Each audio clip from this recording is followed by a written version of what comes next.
Está no ar mais um Dr. Cash, o nosso encontro diário aqui no meu canal do YouTube, sempre com muita informação de qualidade, um grande time de profissionais para trazer com credibilidade informação para a sua noite. Eu tenho o privilégio de receber aqui, primeira vez esse ano, Dr. Alexandre Demarque Júnior. Ele que é endócrino pediatra e vai falar hoje, gente, sobre um tema importantíssimo: diabetes tipo 1 e 2, doenças da tireoide e o papel fundamental do teste do pezinho. Doutor, muito bem-vindo, que privilégio recebê-lo aqui.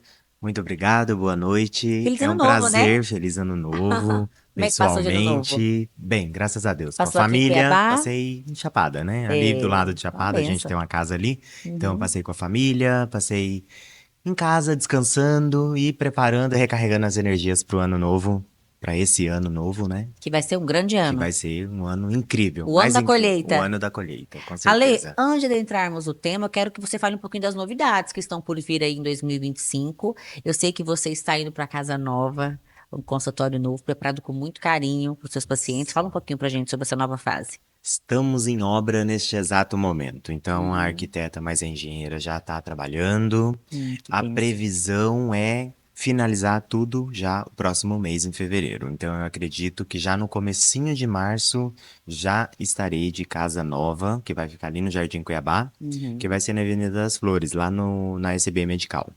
Então, Perfeito. Tá esses ansioso? são um pouco, Ah, é para não bom, dizer né? bastante, sim. Casa Casa nova, né? Poder nova. fazer tudo do seu jeitinho, uma clínica feita com a sua cara, expressando a sua identidade. Definitivamente é bem personalizado. Então, quem me segue, quem me conhece, sabe que tem as minhas girafinhas. Então, elas vão estar lá, a família toda vai estar dentro do Muito consultório. bom. Então, é uma coisa bem personalizada mesmo. Sensacional.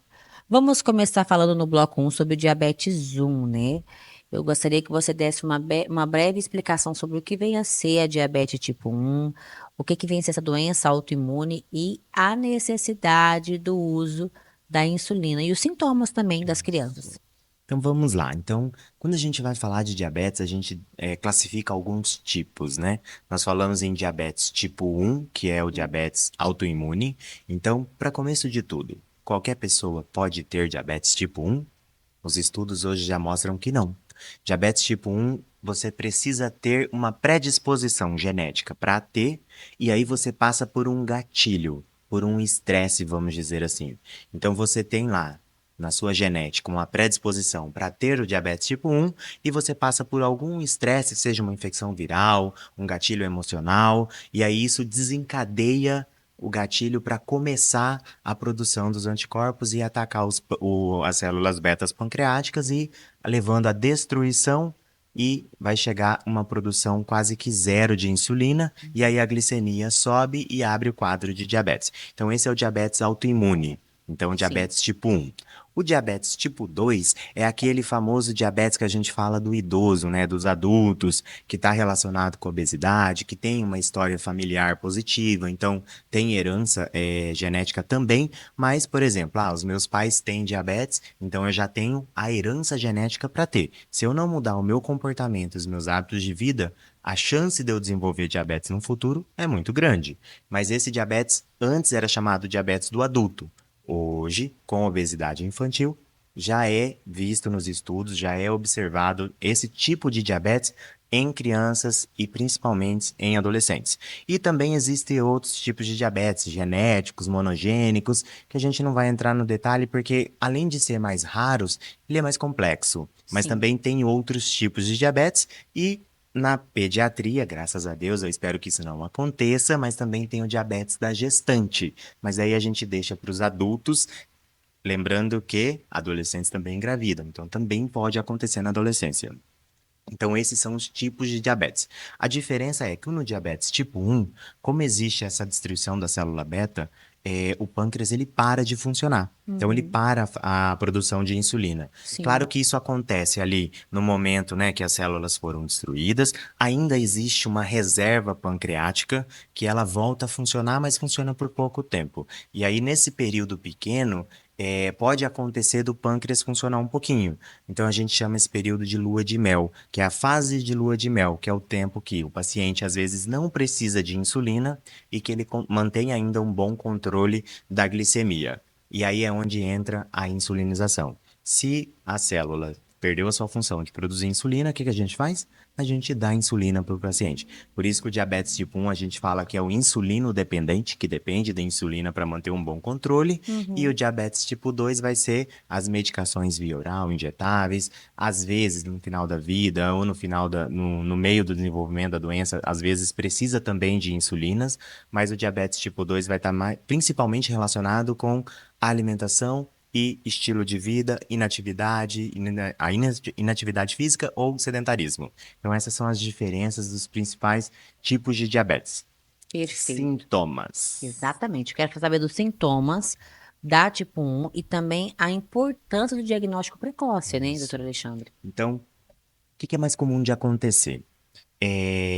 Os sintomas mais comuns são, a gente chama dos 3 P's, que é a Uhum. poliúria, de fazer muito xixi, polifagia, sentir muita fome, e polidipsia, beber bastante água. Então, criança que começa a beber muita água, fora do comum, a gente está em Cuiabá, está muito quente, então é comum beber bastante água. Mas a Sim. criança não fica fazendo xixi 4, 5 vezes na manhã, mais umas 5, 6 vezes de tarde, então isso é fazer muito xixi também. Mesmo que você beba muita água, você não vai no banheiro 10, 15 vezes Não. por dia. Então a criança que começa a fazer muito xixi, começa a beber muita água, uma criança que sente muita fome, come bastante e mesmo assim ela começa a perder peso de uma forma não intencional, são os principais sintomas de alerta para você pensar em diabetes. E aí, falando em criança, o que que a gente faz? Vamos prestar atenção. Criança que não fazia mais xixi na cama. E do nada essa criança começa a fazer xixi na cama.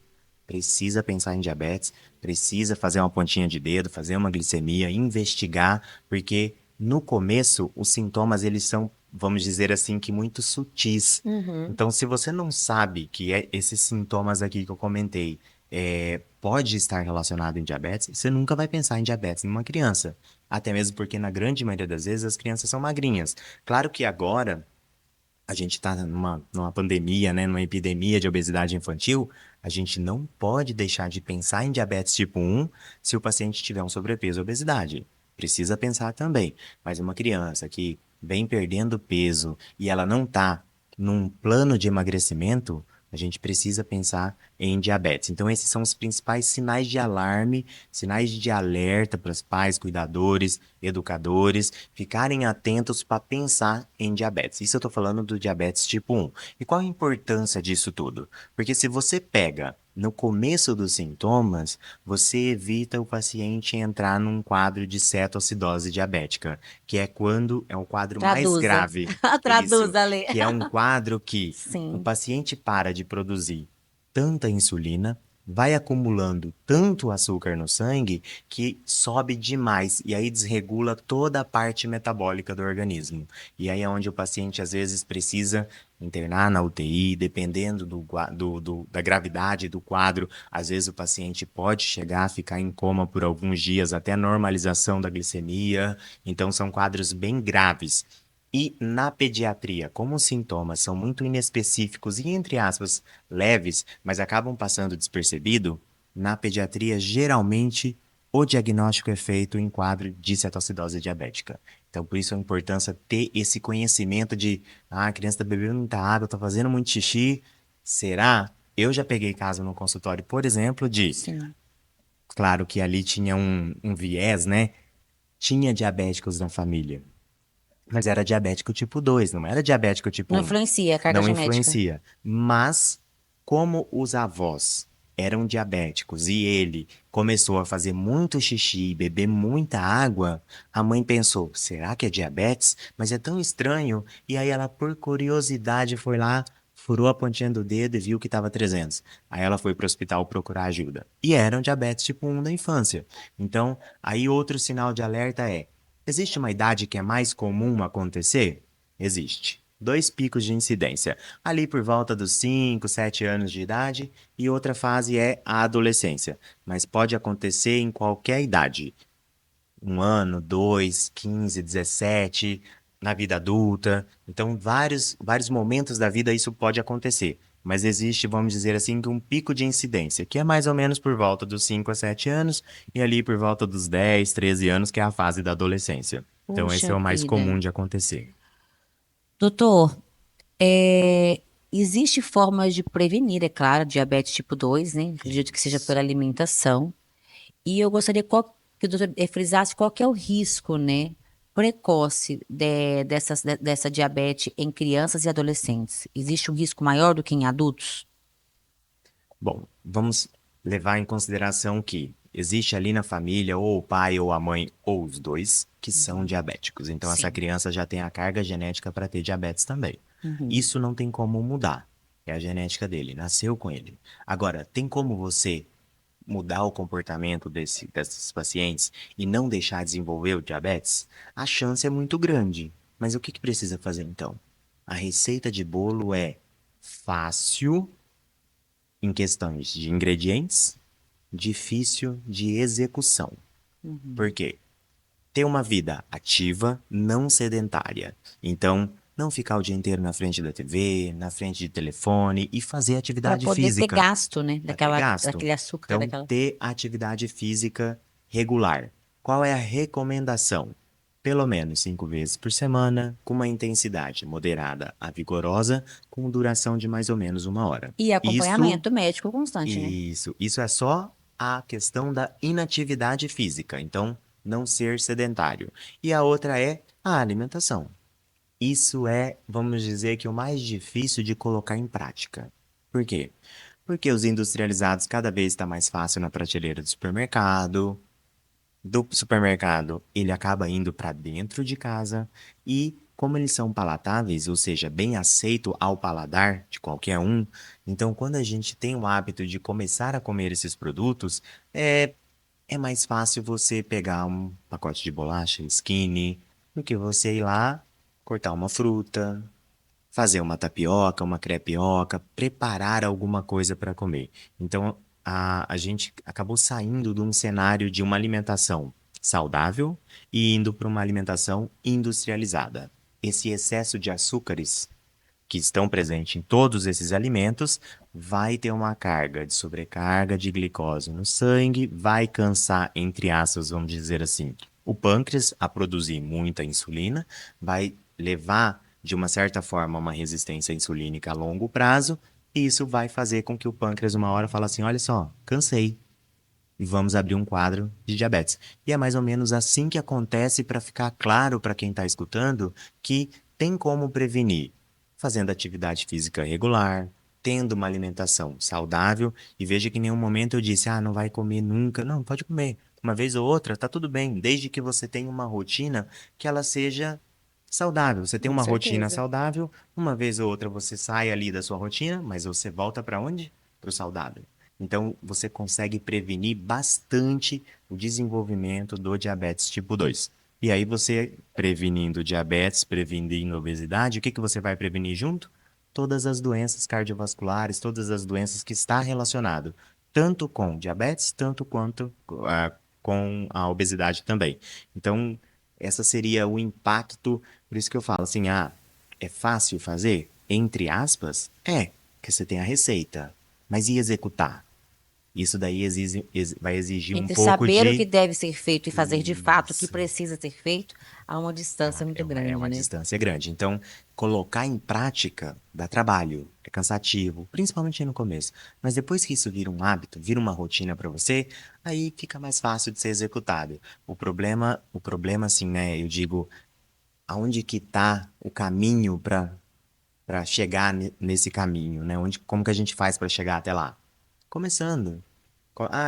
Não faço nem um dia na semana. Tá bom, começa um. Na outra semana você tenta fazer 2. 3, 4, 5. Aí você tenta fazer sempre de segunda a sexta. Uma vez no final de semana você começa indo. Então, as mudanças ela precisa ser gradativo, para Com não ter certeza. muito sofrimento para mudar os hábitos de vida. Porque quando você entra tanto em dietas restritivas, ou você tenta fazer atividade física, eu vou fazer 30 dias de atividade física seguido, mas você é uma pessoa sedentária, você não estava acostumado a fazer atividade física, do nada você quer fazer 30 vezes no mês, é muito. Você vai cansar, você Não vai esgosta, conseguir dar e você sequência, abandona. né? Abandona. E você Tudo que é abandona. muito radical, você não Você consegue abandona mais aderir como rápido, hábito, né? né? O legal é haver a transformação de hábitos mesmo, de Isso. postura, de escolha por alimentos, de escolher se exercitar e começar devagar, né? Isso, Então, exatamente. começar com essa sede toda, porque tudo que começa com muita empolgação, dificilmente você consegue manter até o final, né? É mais difícil, né? Dá trabalho. Então, assim, a minha recomendação sempre, né, é o acompanhamento multidisciplinar. Então, tenha um médico. Se tiver um sobrepeso, obesidade, procura um endocrinologista. Ele vai te ajudar, ele vai te encaminhar para o nutricionista, ele vai pedir ajuda do psicólogo, ele Uhum. vai te encaminhar para o educador físico para traçar ali as medidas terapêuticas mesmo, de plano. Às vezes, tem um paciente no consultório que sei lá, menino, por exemplo, tem que jogar futebol. Gente, tem menino que é apaixonado, eu tenho atleta de futebol. Agora, eu tenho menino que tem pavor a futebol. E eu vou falar pra ele jogar bola? Não, vamos procurar outras atividades. Algo Então, que vai goste procurar. de fazer, Procurar alguma coisa que com você certeza. goste de fazer e sinta prazer. Porque daí vai ser mais fácil de executar. Então, não tenta resolver, por exemplo, de um jeito que deu certo para outra pessoa. Procura ajuda. Procura ajuda profissional, porque daí todo mundo trabalhando ali vai conseguir ter uma abordagem melhor e vai conseguir achar a solução dos problemas que às vezes para quem está dentro de casa é mais difícil você conseguir ver o horizonte como um todo. E aí, para quem está acostumado a trabalhar com isso, ele consegue já ver várias brechas para você conseguir chegar nesse caminho, vamos dizer que no caminho do sucesso, né? De um Com ciclo de certeza. vida saudável. Impactos psicológicos e familiares, né? Como que o diagnóstico da diabetes afeta as crianças e suas famílias, Ali?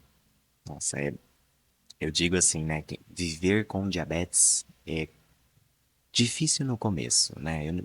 Eu imagino, né? Porque eu não posso falar como é viver com diabetes, porque eu não sei, eu não tenho diabetes, então não tem como eu saber. Agora, trabalhando com pacientes que vivem com diabetes, eu sei a dificuldade que eles passam. Por exemplo, paciente tem que mudar hábito alimentar. Porque toda vez que ele vai comer, ele precisa tomar insulina. Sim. E se ele come uma quantidade de comida que tem muito açúcar, ou não necessariamente o açúcar, mas tudo que vai virar açúcar no sangue depois, por exemplo, carboidratos, arroz, pão, macarrão, não É é que não importante falar aqui, pode. tá, gente? Não é cortar alimento sem açúcar, né? Isso, Ah, vou comprar um doce sem açúcar, uma bolacha sem açúcar, mas quantos alimentos viram açúcar? Por exemplo, meu esposo começou com um quadro de pré-diabético e nós tínhamos o hábito de comer muitas frutas no café da manhã. Quebrávamos o jejum com frutas. Foi a primeira coisa que a médica cortou, porque frutose, o açúcar frutose. da fruta, tem frutas que têm um alto índice de açúcar. Isso. E às vezes não é só isso, né? A questão é de, por exemplo, tanto que falando de diabetes, né? Pegar o gancho que quando a Uhum. glicemia está muito baixa, que a gente chama de hipoglicemia, seja porque ficou muito tempo sem comer ou tomou uma dose de insulina, uma das coisas que nós utilizamos para correção dessa hipoglicemia é o suco de laranja, porque praticamente é só açúcar e corrige muito rápido. São mel. Então, é saudável, mas não é isento de calorias. Então a gente precisa ter esse cuidado. Então, o que impacta na vida dos pacientes que vivem com diabetes? Não vou falar do diabetes tipo 1 porque eu acho que é o que mais impacta na vida do paciente, porque ele precisa de mudanças radicais no começo. Porque ele comia de tudo e agora ele precisa ter um plano alimentar mais regulado, vamos dizer assim. Ah, arroz ele podia, sei lá, hoje eu tô com mais fome, eu coloco 4 colheres de arroz. Para quem vive com diabetes, você precisa, o ideal seria você contar a quantidade de carboidratos que você vai comer. Ou, às vezes, você come um alimento, vai ter um comportamento com a sua glicemia, e eventualmente, às vezes, você vai comer praticamente a mesma coisa e o impacto na glicemia vai ser outra. Então, isso vai ter relação com você misturar o arroz junto com uma fonte de fibra, misturar junto com uma fonte de proteína, o impacto de subir a glicemia muito rápido vai mudar. Então, esses pacientes precisam começar a aprender muito rápido, eu diria assim, várias coisas sobre uma alimentação. Quais são os grupos alimentares? Carboidratos, proteínas, fibras, legumes, raízes, sucos. E aí o paciente também tem o impacto da alimentação, que no paciente que vive com diabetes precisa cortar aquele hábito de ficar beliscando toda hora. Uhum. E, de fato, quem tem o hábito de comer muitas frutas, a gente precisa dar uma ajustada. Por quê? Porque a fruta tem frutose e vai subir. Então, às vezes, mesmo que o lanche seja uma fruta, vai precisar tomar insulina também por conta disso Fazer algumas substituições, e né? fazer algumas substituições. Então, o primeiro impacto da alimentação seria isso. Depois entra a questão na criança que às vezes muita gente passa despercebido, que é questionamento. Como qualquer doença. Por que que isso foi acontecer comigo? Na grande maioria das vezes, os pequenininhos acabam lidando muito bem, porque eles não têm muita, vamos dizer que noção, eles acabam aceitando, porque Não tem aconteceu dimensão, e é né? isso. E assim, eu acho também que eles viveram um pouco o outro lado, né? Isso. Do comer tudo, do poder É, tudo, né? porque geralmente os pais dão uma regulada quando são menores, né? Uhum, E aí já exato. entra no adolescente, a questão social do adolescente, porque assim, primeiro de tudo que adolescente já questiona tudo a todo tempo, né? É a fase do porquê. Tudo eles querem As saber, crises todos os existenciais. porquês, as crises existenciais, e aí entra a questão assim, tá, às vezes esses adolescentes não convivem com ninguém que tem diabetes. Por que só comigo? Por que tudo comigo? Porque isso veio acontecer justamente comigo. Então, a questão psicológica desses pacientes influencia Tem que ser bastante, acompanhada também ali. sempre. Eu gosto até de dizer para os pais assim, né, dos meus pacientes. Toda doença crônica precisa de uma equipe multidisciplinar. Psicólogo, nutricionista, o médico, pelo menos esses três trabalhando junto para a gente, cada um fazer, vamos dizer assim, cada um segurar a onda do seu lado, né? Então, esses pacientes, às vezes, alguns adolescentes chegam a mentir. Fala que toma insulina e não toma. E aí você vai conferir ali os valores, não tá batendo, tá sobrando caneta de insulina porque não tá aplicando direito, ou deveria tomar tantas unidades, tá tomando menos, ou até mesmo essa semana. Eu atendi um paciente que ele queria comer escondido. Então o que que ele estava fazendo? Aplicando insulina a mais, sem orientação médica. Estava fazendo um monte de hipoglicemia. E a mãe estava super preocupada, achando que não estava mais precisando de insulina. E aí, claro, né? A gente sabe que ainda não existe cura do diabetes, mas na cabeça da mãe, se não está mais precisando de insulina, talvez tenha curado. E na cabeça da mãe surgem essas dúvidas. E até esperança, né? Porque enquanto você tem uma esperança, você quer acreditar nela. Sim. E aí a gente vai conversar bonitinho com o paciente, ele acabou confessando. E aí, o legal de quando você tem conhecimento, sabe, das coisas que podem acontecer eu fui conversar com a mãe e falei assim, mas quantas canetas tá usando? Tanto, tanto. Eu Fez fui a conta. conferir, ó, tá usando mais caneta. E aqui tá anotado que tá aplicando tanto. Então a conta não tá batendo, tá? Tá usando mais. Ou pelo menos tá usando errado. E aí ele finalzinho assim, ele foi lá e falou: "Ah, eu tô comendo escondido e eu tô aplicando insulina a mais para não subir, para não perceberem que eu tô comendo errado, que eu tô comendo a mais e para não, pro meu controle não ficar ruim. Então eu aplico sem saber a dose certa."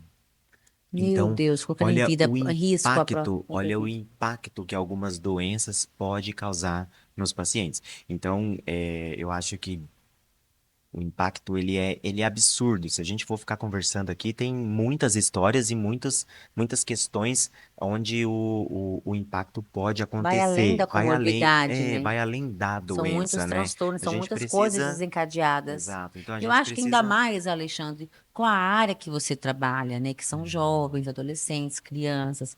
Então, é a área ali da formação de, é o momento da formação de caráter, das crises existenciais. Adolescente passa por vários complexos. Então, assim, é muita coisa envolvida, né? O acompanhamento tem que ser muito maior do que só lidar de fato com a comorbidade, né? E sim, nós só, com os reflexos e impactos que essas comorbidades vão gerar num contexto Sim, geral. sim. E aí entra vários, né? Por exemplo, vai para a escola, não vai mais participar de atividade física, ou às vezes vai ter um piquenique, e aí ele não sabe se pode comer de tudo, às vezes ele não quer mais, então ele não quer ir na atividade física, ele tem que ficar levando as coisas de insulina. Criança é curiosos, e eles querem saber o que que é aquilo, e aí o outro não sabe explicar direito, ele fica com vergonha. Então Começa a depende, esconder. depende muito. As pessoas não querem falar que tem diabetes porque elas não sabem direito o que que é. E o outro vai querer saber tudo, porque toda criança é curiosa. Então, às vezes, ele prefere evitar o contato, prefere evitar sair de casa. E já tem outros pacientes que, às vezes, os pais ou ele mesmo tem a sorte de ter uma maturidade além. Eu tenho um paciente de 10 anos que ele tem diabetes, ele faz questão de falar para todo mundo que tem. Ele aplica insulina sozinho, ele vai jogar Cabeça futebol. ótima. Ele tá o Isso é famoso muito tá bom. com a terapia em dia. Então, assim, ele tem 10 anos, tem só um ano que ele tem diabetes, mas ele vai jogar futebol, ele leva as insulina, ele leva o Encarou açúcar. bem a doença. Ele encarou numa boa. Então, assim, ele aplica a insulina sozinho, ele vai pro futebol, ele leva o carbogel dele, né, que é um sachêzinho com açúcar para caso baixar muito rápido. Ele já reconhece quando a glicemia vai baixar, porque tem sintomas e os pacientes reconhecem. Então ele já nem mede às vezes, ele só toma o carbogel, continua jogando bola. Então assim, a mãe, ela fala assim, doutor, ele me tirou, eu achei que ele ia ter tanta dificuldade, eu achei que a gente ia ter tanta dificuldade. E ele simplesmente tirou de letra. Na verdade, assim, ele tá fazendo as coisas sozinho que a gente não precisa já nem supervisionar algumas coisas. E mesmo assim, eu sempre falo, mas tem que supervisionar. Porque no final das contas, Sim. ele ainda é criança e ele ainda precisa ser assistido para ele continuar tendo confiança de que ele está fazendo tudo certo.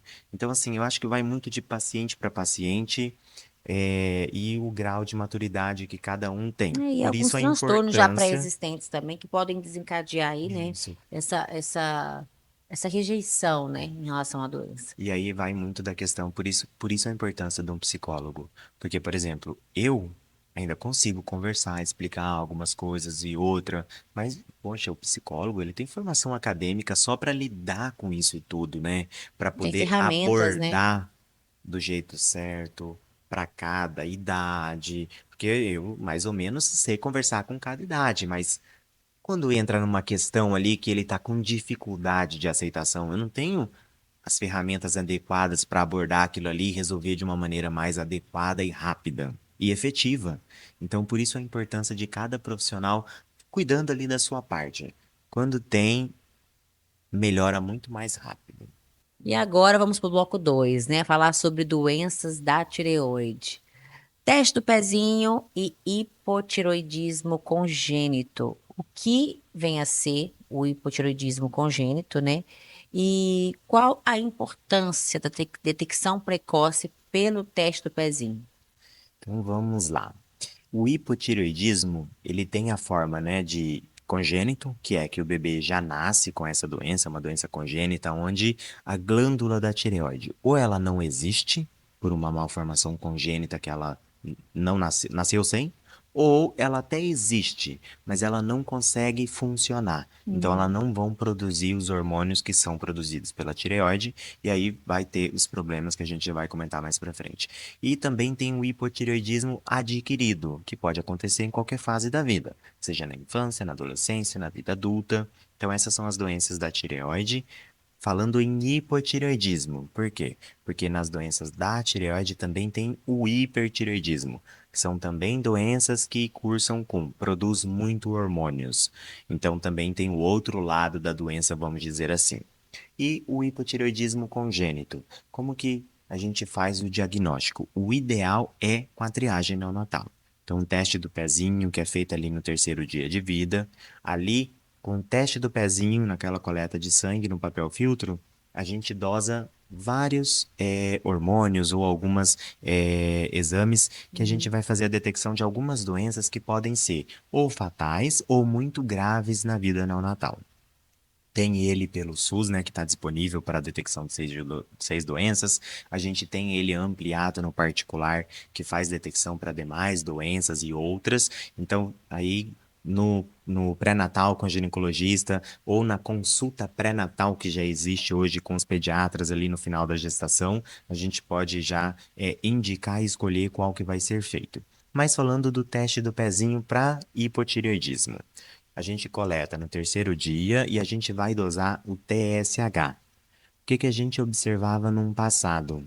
Crianças que tinham retardo mental, tô falando crianças que eram internadas, por exemplo, numa PAI, que eles faziam a detecção de pacientes com retardo mental, Uhum. que ia fazer exames laboratoriais e, na verdade, esses pacientes eram tinha a doença do hipotireoidismo e provavelmente era um hipotireoidismo congênito. Sim. Não foi feita a detecção no momento oportuno, não foi tratado. Então, na falha do neurodesenvolvimento dessas crianças, eles vão perdendo todo o desenvolvimento neurocerebral normal. E Uhum. aí, se a gente tivesse feito o tratamento adequado no momento certo, esse paciente acaba tendo um desenvolvimento adequado, normal, então sem retardo mental. Então, Conseguiria ter preservado algumas exata, funções. todas. Então, hoje a gente sabe que o hipotireoidismo congênito, ele é uma causa de retardo mental, se não for tratado, e falando em retardo mental, a gente tem uma causa tratável, ou seja, com resolução. Não vai desenvolver retardo mental se for tratado no momento adequado. Então, esse é o ponto, vamos dizer que crucial e mais importante e da utilidade do teste do pezinho para hipotireoidismo congênito. E quais são os sintomas? Inespecíficos. Pode não ter nenhum sintomas no período neonatal. Às vezes vai ser uma criança que vai ficar mais molinha ali no colo da mãe, às vezes vai demorar para cair o cordão umbilical, que geralmente acontece com 5, 7 dias, às vezes demora até 30 dias para cair, às vezes o paciente pode ficar amarelinho por mais dias, que é a icterícia, né? Então aqueles bebezinhos que ficam mais amarelinhos. Só que ficar amarelinho pode ser por conta do leite materno, pode ser fisiológico, então não dá para você falar assim, é sinal específico. Aconteceu isso, é porque é um hipotireoidismo congênito. Por isso que hoje a gente tem o teste do pezinho. Por quê? Se no teste do pezinho o TSH, que é o hormônio que a gente dosa, bem alterado, a gente tem valores de referência para, repete o teste ou vem muito alto. Comece o tratamento nesse exato momento. Se você não tiver condições de você fazer um teste sanguíneo, você já começa o tratamento acreditando que aquilo ali é verdade e você mede depois. Por quê? Porque você precisa começar o tratamento o quanto antes para não deixar que o paciente desenvolva o retardo mental, para que não tenha consequências Não tem neurológicas, sequelas, né? não tenha sequelas. Então, essa é a importância do teste do pezinho, frisando principalmente o hipotireoidismo congênito. E o adquirido, doutor? Quais são os tipos mais comuns ao longo da vida, né? E como que como é a tireoide de Hashimoto, né? Isso. Isso mesmo. É exatamente essa, né? Então, o hipotireoidismo adquirido, ele pode ser uma hipofunção da glândula. E a mais comum é a tireoidite de Hashimoto, que é, Uhum. vamos dizer assim, uma inflamação da glândula.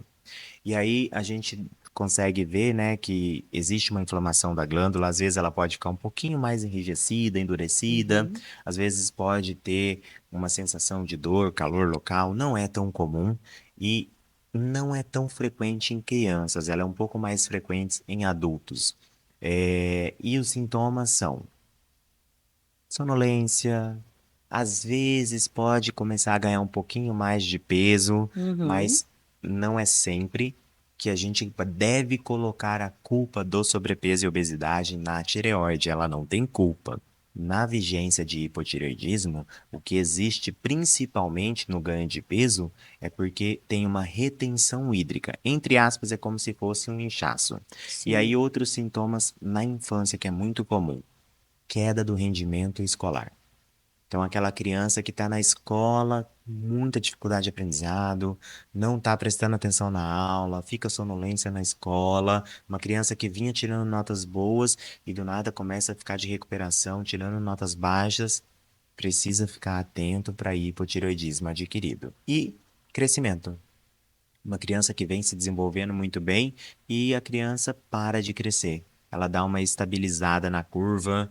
Então, outro motivo que a gente deve pensar é nas doenças da tireoide. O hipotireoidismo também cursa com uma baixa velocidade de crescimento. Então, são alguns sintomas para a gente ficar atento, em relação ao hipotireoidismo adquirido. Em relação ao tratamento disponível, doutor, para justamente controlar esses impactos no crescimento e desenvolvimento, quais são hoje que nós temos? Desde recém-nascido, é o mesmo. É a Olha, levotiroxina, né? Que a gente uhum. chama, tem um nome comercial, Puran, Synthroid, Levoide. Então, é a levotiroxina. É o hormônio que é produzido pela própria tireoide. A gente faz a substituição, vai fazendo o acompanhamento, vai fazendo a dosagem dos exames de sangue, para ir achando a dose adequada para aquele momento. E aí a gente vai fazendo a reposição com o hormônio e tudo volta ao normal. Então, é uma doença mais fácil de tratar, vamos dizer assim. O que não pode é ficar esquecendo sempre a dose do remédio. Com certeza. Prevenção e cuidados, né? Quais dicas práticas para os papais e responsáveis você deixaria em relação à alimentação, à atividade física, rotina regular de exames para controle dessa doença, doutor? Ó, Tanto vamos da lá, diabetes quanto do do hipotireoidismo, do hipotireoidismo, né? hipotireoidismo. Então, hipotireoidismo, eu acho que a principal dica é prestar atenção no rendimento escolar. Se o rendimento escolar começa a cair, é uma criança que começa a desacelerar na curva de crescimento, uma criança que você percebe ali que deu uma parada de crescer, associada a uma sonolência, associada a um rendimento na escola que vai caindo, parece que está estudando menos ou está desenvolvendo menos na escola, sinal de alerta. Talvez é bom acompanhar aí a função da tireoide para ver se não tem nada. Uhum. Questão de rotinas práticas de atividade física e alimentação. Eu gosto muito de falar que o básico funciona. Então é só a gente voltar uns 30, 40 anos atrás, como que funcionava uma alimentação adequada? Uma Sim, boa alimentação. É o famoso arroz, feijão e carne, uma salada com legumes. Ah, o mas o meu básico filho, funciona o mesmo, básico né? funciona. Ah, mas meu filho não come nada. Tá bom, mas assim, ó, começa. Então a gente precisa entender que comida é muito visual. Se Uhum. você passa uma propaganda de pizza, hambúrguer, você olha, não dá vontade de comer? Dá. O básico tem que ser do mesmo jeito. Então tenha sempre ali disponível na mesa uma salada, legumes, verduras, uma boa alimentação. E isso deve fazer parte da rotina de todo mundo. Aos poucos, as crianças vão aceitando. O negócio é que tem que começar. Tem que começar a colocar em prática. Então, o básico funciona. Ter uma alimentação saudável é começar a retirar os ultraprocessados de dentro de casa. Por quê? Porque se tem o ultraprocessado ali e você coloca um prato de legumes e salada, um arroz, feijão e carne, ninguém vai querer o arroz, feijão e É carne. nós que somos responsáveis, né? Porque a gente leva para dentro da É. nossa casa, né? Então, e olha que eu nem falo assim, tira tudo de uma vez. Começa reduzindo. Ah, tem o hábito de comer bolacha todos os dias? Começa devagarzinho. Dia sim, dia não. Na hora que tiver bom, dia sim, dia não, você passa para meio de semana não, aos finais de semana. Aos poucos você consegue retirar. Conseguiu retirar a bolacha? Aí você parte para o próximo passo. Ah, vou tirar o suco. Ah, vou tirar o refrigerante. Vai trocando o refrigerante pelo zero. Então, medidas aos poucos. Vamos colocar assim, metas alcançáveis. Porque daí quando você alcança uma, você passa para uma fase mais Eu difícil. gosto da forma como você explana ali, porque você não é radical. Não pode, Você não sabe, dá certo. você lidar com patologias graves, sérias, mas você suaviza muito a questão do tratamento. Você não é radical. E eu acho que isso que é bacana.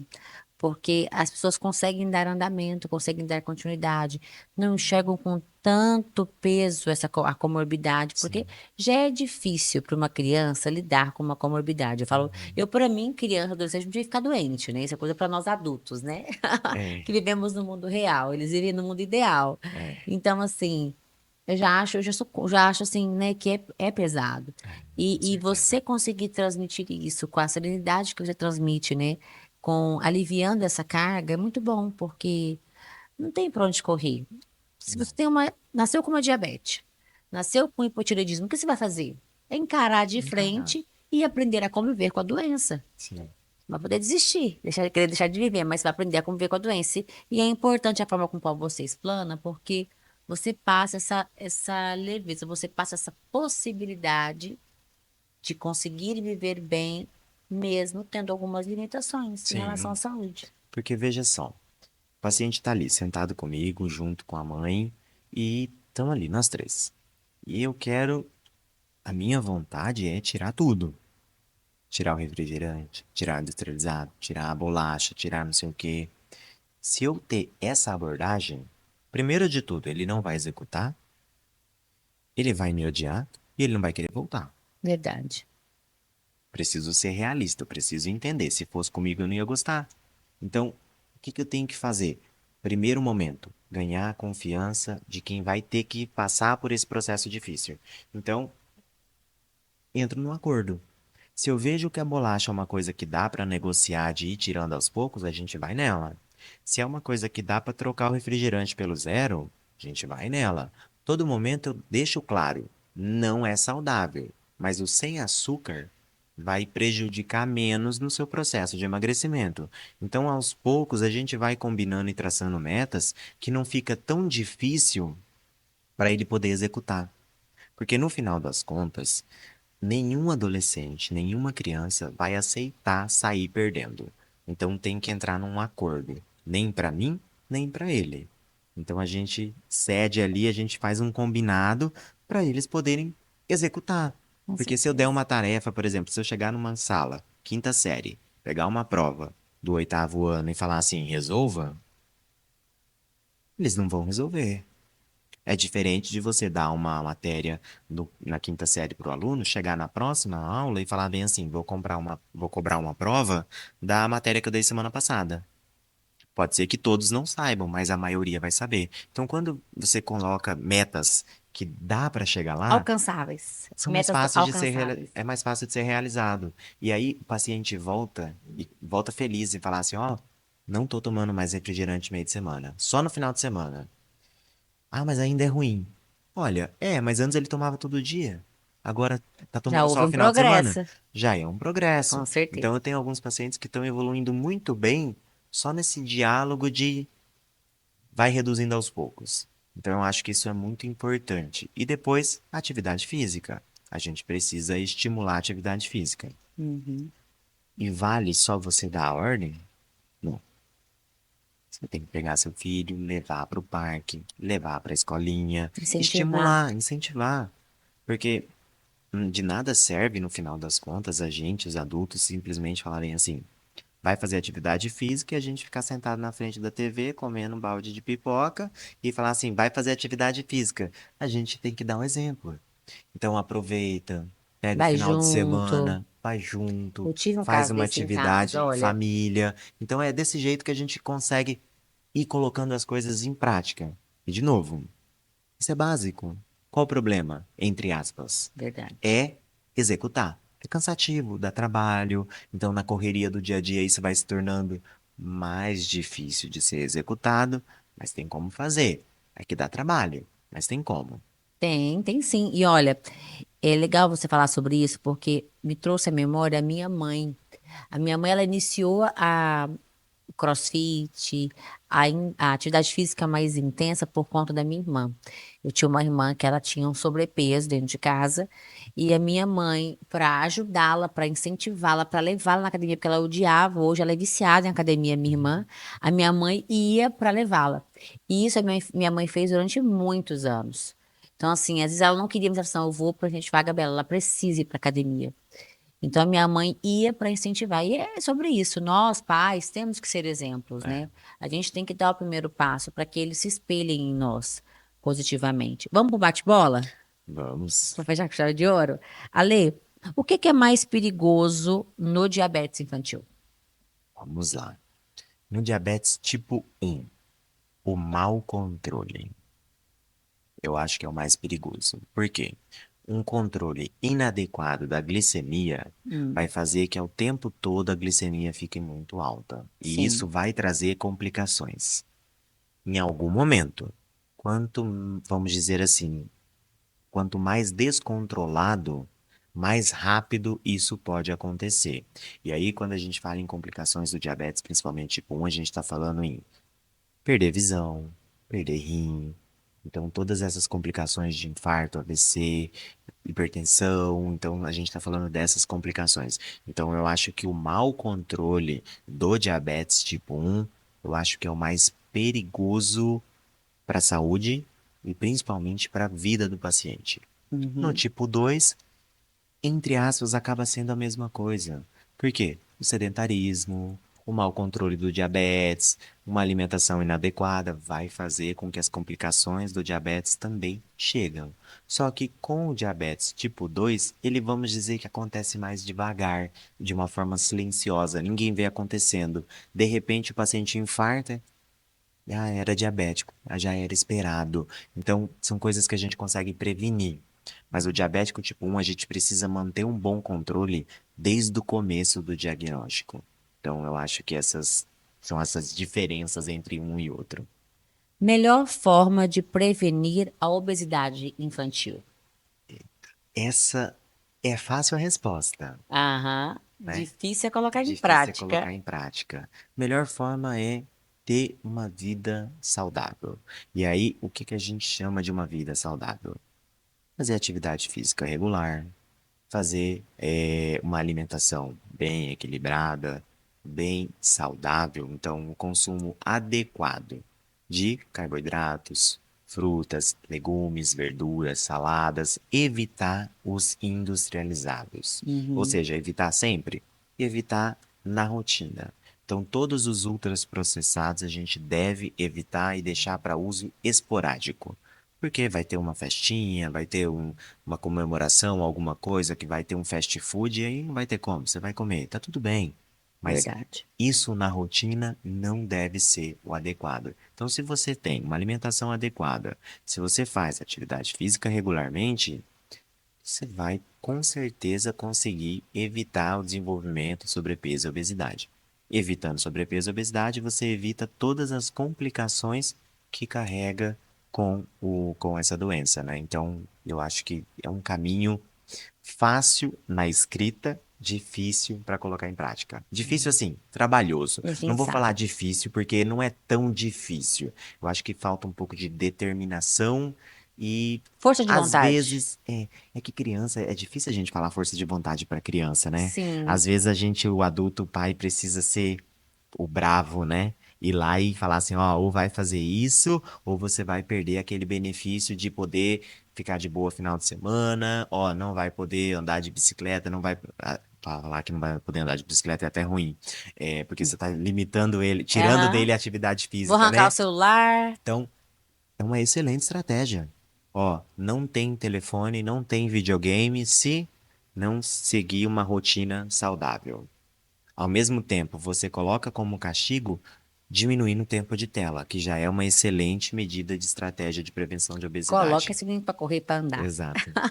Um sinal de alerta para a doença da tireoide. Sinal de alerta. Eu acredito que o principal seja o baixo rendimento escolar associado a um crescimento mais lento deficitário. Uhum. Perfeito. A lei que bate-papo, hein? Muito esclarecedor. Sempre que você vem aqui, tem muita novidade, tem muita coisa boa para a gente falar. Falo que a sua área é uma área que a gente tem muito tema para discutir, muita coisa para trazer aí de informação de qualidade para as pessoas. Eu falo que, às vezes, pais são privados de ajudarem os seus filhos, né? Pela falta de De informação. informação. Então, é um É. canal aberto aqui que nós disponibilizamos para trazer essa informação. E, ó, tem novidade esse ano. O Ali vai estrear agora no próximo mês de fevereiro. o quadro no nosso programa, que é o Dica do Especialista. Então, você que está nos acompanhando no podcast Dr. Cash, tiverem sugestões de temas, perguntas aí, dúvidas, mande, porque ele vai responder lá no programa, no quadro semanal, as dúvidas de vocês. Esse quadro é aberto para vocês mesmos, para interagirem e terem aí suas dicas explanadas, né, doutora É. Alexandra? Aí vai ser um bate-volta mais rápido, né? Como se fosse assim, você tá numa plateia, você levanta, faz uma pergunta e a resposta ela é objetiva e direta. Então, Exatamente. talvez vai ficar mais interessante, Dinâmico, principalmente para quem participa, né? com certeza. Mas o intuito é sempre estar levando informação, Informação. porque às vezes, por exemplo, para mim, quando eu venho aqui, e a gente vem bater um papo, para mim isso tudo é meu dia a dia, né? Eu faço É, isso mas toda eu sei o hora. tanto que para você é difícil, Mas corrido, agenda cheia, chega aqui, vem na correria, é final de expediente. Então, assim, a gente tem que valorizar muito isso, né? Porque você Mas, coloca à é, disposição. mas daí quando eu venho aqui falar o que pra mim é muito básico, às Uhum. vezes tem outras pessoas que nunca nem ouviu falar sobre isso.